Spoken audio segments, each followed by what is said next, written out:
Hello, everyone. This is Jasper, and welcome back to another episode of the Newton Public Schools Alumni Association Alumni Podcast. And today we have another special guest with us. Today we are joined by Thomas. So, Thomas, would you like to give us a short introduction about yourself, like when you graduated South? What are some things you did in South that you felt were maybe notable, or stuff that happened that was interesting, and what you're doing right now? Yeah, so I graduated class of 2018. I'd say something notable. My history teacher ran a kind of like a race talks program, and she allowed me to be one of the program coordinators. So I did that. And after that, I went to Fairfield University, studied biology, got my Bachelor of Science. And then after that, I worked as a research assistant at Oh, BU's wow. medical school, and I just completed 2 years at Takeda Pharmaceuticals as a data analyst.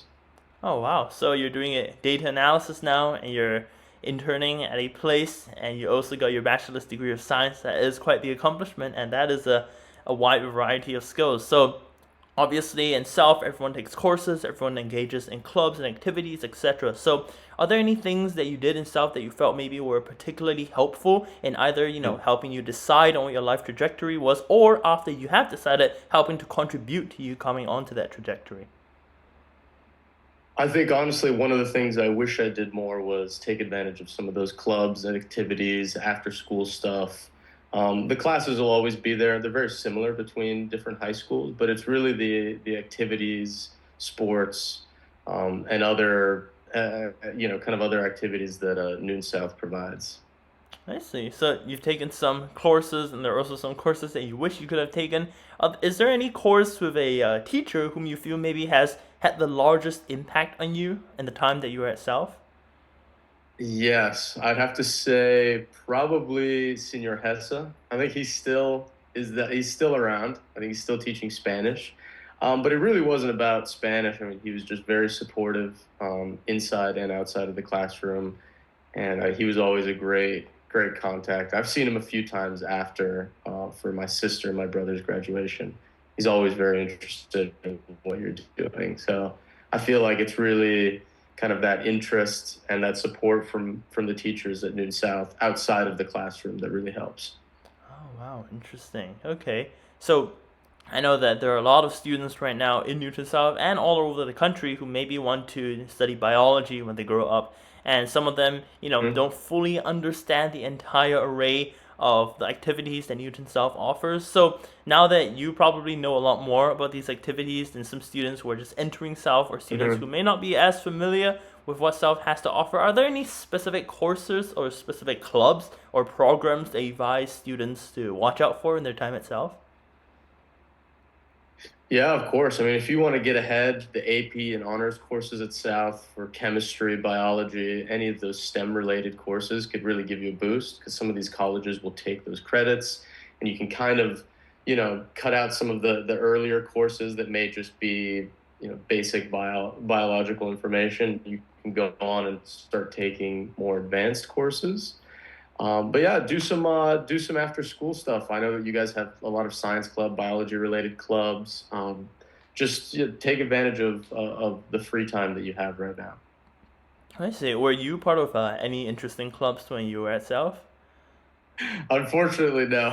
I see. That's one of the things I wish I did more. Ah, So okay. that's why I'm saying take your time because you really have a lot of time in high school to dedicate to those things. I see. So, after high school was a interesting 4 years, and then you have another 4 years of college, which you have also completed presumably in 2022, since you graduated high school in 2018. Am I right to say that?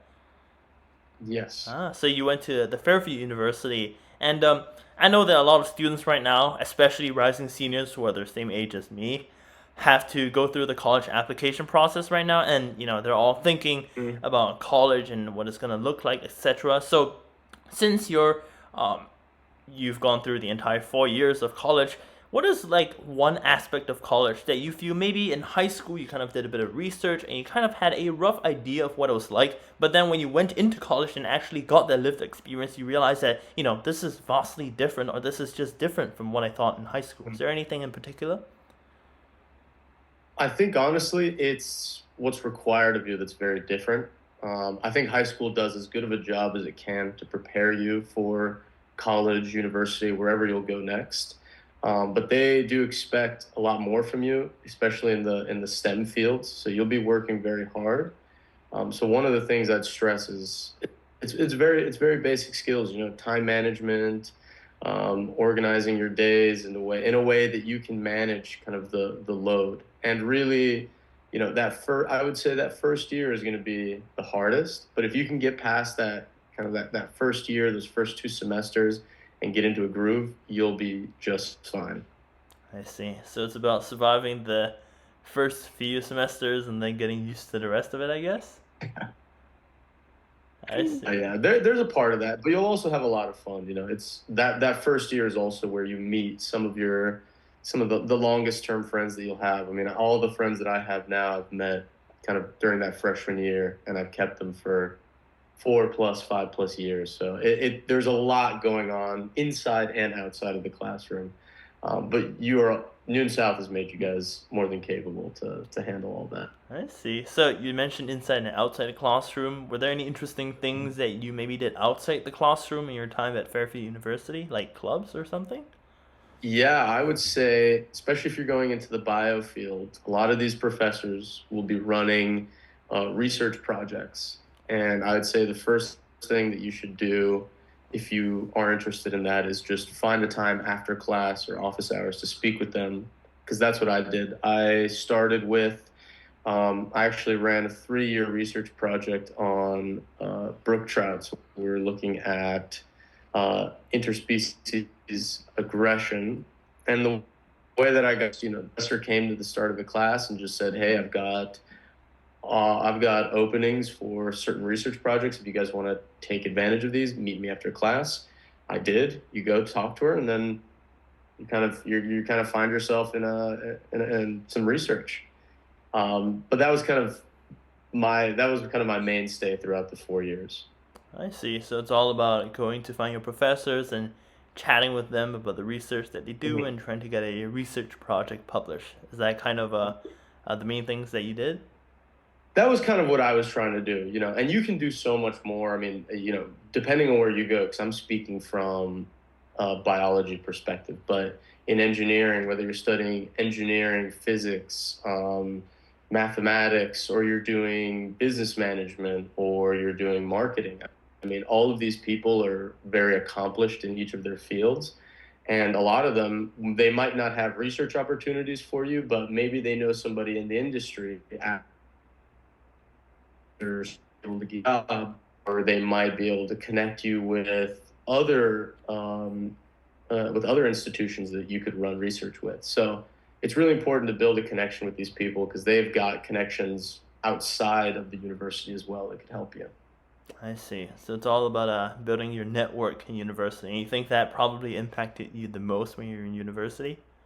Mhm. I see. Yeah, and I honestly wouldn't even stress it about building a network because I always feel like there's this connotation of like you have to really force yourself onto these people. It's really quite natural. Like you can be great friends with your professors, as long as you keep up with your stuff and you don't make them angry. But they can be great. You can be great friends with these people, and you can build strong connections and connections that'll last beyond your 4 years at university.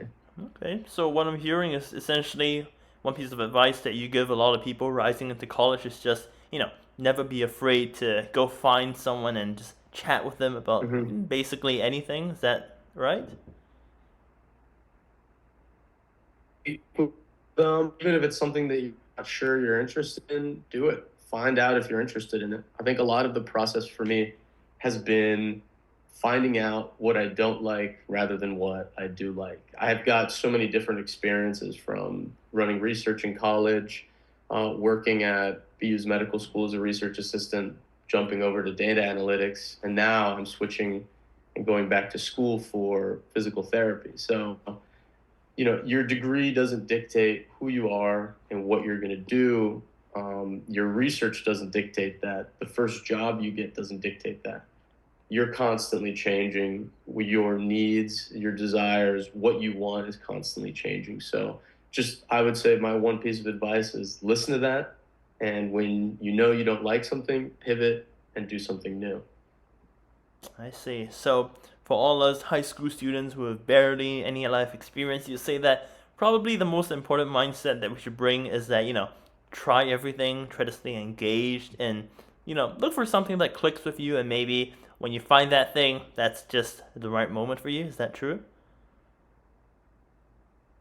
Exactly. Yeah. And just let the experience come. There's going to be so many questions running through your head throughout college, like, what am I going to do after this? Or who am I going to be? Where am I going to end up? And I think I had those same questions about myself. And I think one of the things you come to find out is you don't have enough experience to have answers to those questions. So you're kind of digging at something that you really have to live through to understand. And you guys will do that inevitably.